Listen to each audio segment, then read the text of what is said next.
Cricket అభిమానులకు స్వాగతం సుస్వాగతం. 2026 ఐపీఎల్ క్రికెట్ ఆటలో భాగంగా 8/4/2026 నాడు Delhi capital versus Gujarat Titans మధ్య ఉత్కంఠభరితమైన రొమాంచిక్ మ్యాచ్ జరిగింది.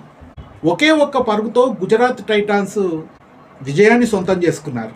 అరుణ్ జైట్లీ స్టేడియంలో ఢిల్లీ క్యాపిటల్స్ టాస్ గెలిచి బౌలింగ్ ఎంచుకుంది. గుజరాత్ టైటాన్స్ని బ్యాటింగ్ చేయమంది.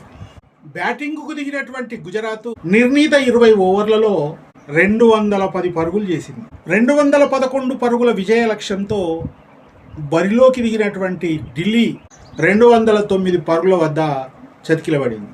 రాహుల్ అద్భుతంగా బ్యాటింగ్ చేసి 92 పరుగులు చేసిన నిరుపయోగమయ్యాయి.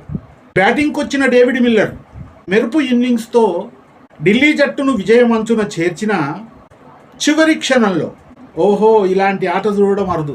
ఆట చూస్తున్న వారందరి వెంట్రుకలు నిక్కబొడుస్తూ గుండె దడ కూడా ఎక్కువైపోయింది. 2 బంతులలో 2 పరుగులు చేయాలి. గ్రీసులో ఉన్నది డేవిడ్ మిల్లర్, సాధ్యమేమి కాదు. కేవలం 2 పరుగులు. కానీ తడబాటు వల్లనో పొరపాటు వల్లనో విజయము చేజారి అపజయాన్ని స్వీకరించాల్సి వచ్చింది. గుజరాత్ టైటాన్స్ విజయాన్ని నమోదు చేసుకుంది. అదృష్టం అంటే ఇదేనేమో.